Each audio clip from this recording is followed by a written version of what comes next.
माड़ी आसला बन्या नदीर पान गला उछली देखु देखु चाष जमीन सबु गला बुड़ी एकर एकर चाष सबु हे गला नस्कान।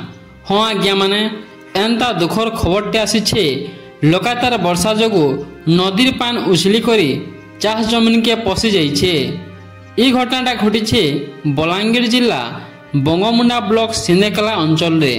सिंदेकला अंचल नद है उंदेर नद। लगातार वर्षा जोगु उंदेर नद इथर पानी उछली जाइछे जार द्वारा नदीर पान चाष जमीन के पशि जाई चाष के पाटी देवार संगे जमीन और हिर फार सबू भांगी जाइछे।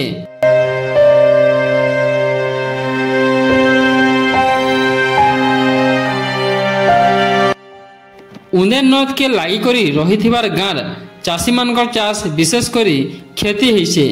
उंदेर नदीर पानी पशि चाष नस्कान होइथिबार गाँ माने हला भुसलाड़, सिंदेकला, भतासर, तेलसरे, चाँतरा, कंड्रा ई सबु गाँर चाषी मानकर चाष नस्कान होइछे। इहादे चाषी माने निजर फसल क्षति देखि हा हताश होइछन। प्रशासन यथाशीघ्र ई चाष क्षतिग्रस्तर भरण करो बोली चाषी माने दाबी जनछन।